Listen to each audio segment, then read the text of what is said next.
September 5th, 2025, Wyden and Kennedy for McDonald's. Ad ID, MCWK047325A. Spot title, 2025 DD Monopoly Get Your Bag GCMENG Audio 30. 30 seconds, radio full mix. Mr. Monopoly here. Monopoly is back at McDonald's. Register in the McDonald's app so you're ready to get your bag. 2 ways to peel for a chance to get your bag. Physical peels with select items and digital peels with others to get your bag. Play Monopoly at McDonald's. Ba-da-ba-ba-ba. No purchase necessary. See rules at playatmcd.com for full details and amoe.playatmcd.com to play without purchase. Ends November 23rd, but bonus play ends November 2nd. Monopoly is a registered trademark of Hasbro. Copyright McDonald's.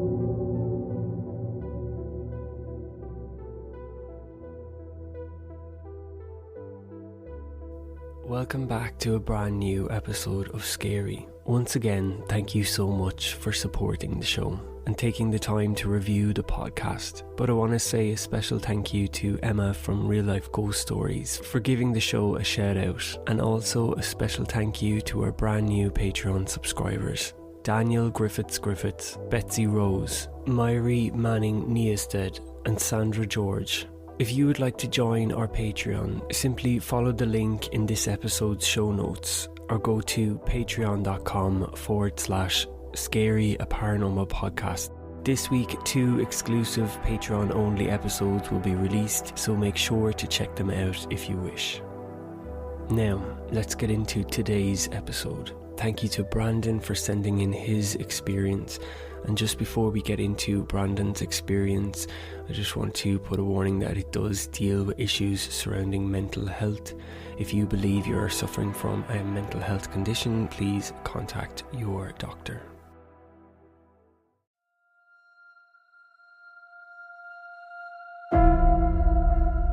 My brush with the paranormal happened after my father's death. My father was an alcoholic who had troubles that my sisters and I were never privy to. And I don't think we will ever be. Our mom is a completely closed book.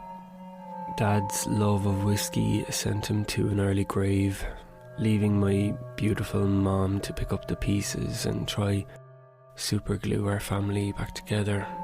After he passed, my personal battle with depression grew greater. My bad days had overtaken my good days. Some days I sit back and conclude that my mind was robbing me of my life. If only I could snap out of it. Dark times. I was what you would call a functioning depressive character. I could hold down a job. Socially, I could do the bare minimum just to get by, just enough to keep my head above water, meaning it kept my family and friends from suspecting something was amiss. Mental illness is a very real thing. I'm in no way claiming that all depressed or mentally ill people are the result of something paranormal or sinister, but personally, in my case, I believe something paranormal amplified my dark feelings. Sure, I had short episodes of feeling down or off before my dad passed. But once he died, my days felt like trying to walk through mud pits that reached my shoulders. It felt like someone was draining my energy, but I was mourning my father's death after all. It felt like my depression was feasting on this. Our dad didn't have hobbies, but he loved music. He had accumulated an extensive vinyl collection. and there was one particular song that we heard very often growing up, Misty by Sarah Vaughan. It was one of his all-time favourites. Sometimes at night, I would catch my parents slow dancing in the living room to it. When you were a kid, it was funny, and as an adult, it's a beautiful memory to hold on to. About 7 months after his death, I began to have nightmares.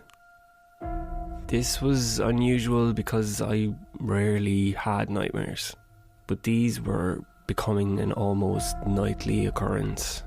In the dream, I was in my home place at night but could feel someone else was there with me that I couldn't immediately see. Eventually in my dream, I would search every room in the house, absolutely terrified, only to end up upstairs looking out my bedroom window, and there outside on our front lawn would be a man wearing a brown wool jumper and black pants. He was always staring up, looking at me with a somewhat sinister smile. Then his mouth would open. We'd look at each other for a few seconds, and then he would slowly turn and walk away into the night. This guy was familiar to me, but I didn't really know him, if that made sense. His name would be on the tip of my tongue, but would never come to me. I was the only one of my siblings that was still living at home. My sisters had all moved out. Mom at the time was working in a local supermarket, and I worked in insurance back then. It was an office job in the city that I hated, but it kept me afloat. I wanted to move out of the home and get my own place, but after Dad died, I felt this guilt if I left her. I always arrived home before her. One day, not long after his death, I came home, and the moment I entered the door of the house, I felt terrible. It had been an okay day at work. There was no reason for me to feel utterly awful. I remember preparing vegetables for dinner, and I heard the door slam upstairs. Looking back, if I'm honest, I just presumed a draft had caught the door and slammed it. But then I heard the door open again and slam again. So I dropped everything and bolted upstairs. I thought maybe we were being burgled, but it was empty. I was home alone. I remember starting to head down the stairs, and then my next memory was lying at the bottom of our stairs with my mom holding me in her lap crying. I was so confused. Luckily, I was okay. We went to get me checked over, and sure, I had knocked myself out, but other than that, I was fine. My sisters jeered me for being clumsy once they heard. Mom was just relieved, but I was terrified. I believed someone or something pushed me, but that sounds like a lame excuse. Oh no, I didn't fall down the stairs. A ghost pushed me. Months went by and nothing notable happened. I was feeling incredibly low at this point. It was on some days hard to even get out of bed. Plus my nightmares were relentless. My body ached. I would spend hours lying in bed, staring at the ceiling, caught in a type of trance. But once I heard Mom come in the door, I'd snap out of it, put on a smile and go downstairs. One particular night, I woke up from a nightmare, went to go pee and went to the kitchen to grab a glass of water. I remember drinking from the glass in the kitchen, and in my peripheral vision I saw a dark figure get up from an armchair in our sitting room and move further into a darker area. I'm guessing it was around 5'11", maybe 6 foot tall. This figure just slowly rose from the armchair and slipped into darkness. Our kitchen and living room are somewhat open plan. There is a large wide arch that separates the two rooms. So when the kitchen light was on, a good amount of light would spill into the living room. This shadow was very dark, enough for me to notice it. I jumped back immediately and hit the light switch for the living room, and once the lights came on, I found myself standing alone in the kitchen. I didn't sleep too well that night. On another occasion, I came home from work, and as I walked up to our front door, I could hear music being played inside. It was Dad's favourite song, Misty. The volume was up to the max. When Mom came home, I asked was she listening to music before she went to work. She said no. I told her what had happened and what song was being played, and she simply said she couldn't listen to that song anymore. It would make her too emotional. And it's not something you would listen to if it was going to make you upset, let alone before a work shift. So I believed her. After this, Mom seemed to think that maybe there was something in the house also. She too had seen shadows in the house and was feeling quite low. In the coming weeks, we, I guess you could say subconsciously, had decided to spend more and more time away or outside of the house. Plus it was summer, which helped. One project that Mom wanted was landscaping our front lawn. Nothing crazy, just some flower beds and reseed the lawn. It was something that we could both handle easily. I started to dig out one patch of our lawn, and after a while came across what looked like a piece of clothing. And when I pulled it from the earth, I realised it was a dark woolen jumper. It was really strange. Who buries a jumper? And then I realised it was the same jumper as the guy in my dream. I dug deeper to see if there was anything else, but there wasn't. Just a brown jumper. This freaked me out. It was a crossing point from dreamland to reality. My mom had a good relationship with the local church. She did a lot of work for them, and she relayed the story to our priest. It didn't really bother me because I knew he would be respectful and not brush us off. He was as much a part of our family as my aunties and uncles, to be honest. I remember the day he called over to the house. He was so concerned. We got talking about everything. I explained the depressive, heavy feeling that I'd been experiencing, the shadows that we had seen in the house, the nightmares that I was having, the music, and of course, the jumper, just everything. He listened to us with a blank expression and then suggested that we bless the house. Naturally, we agreed. He went from room to room and we followed behind him, praying. After a while, I began to feel really, really ill, and then noticed that I was sweating. I wasn't sure if it was anxiety of this situation or something I had ate, but his voice became more distant. My vision was blurry, and the next thing I know, I'm waking up on the ground. During the time I was out, I had a, guess you would call, dream about the guy with the brown jumper. He was really angry, and I could hear him shouting at the three of us from outside. In the dream, I made my way to the window, and there he was, absolutely pissed.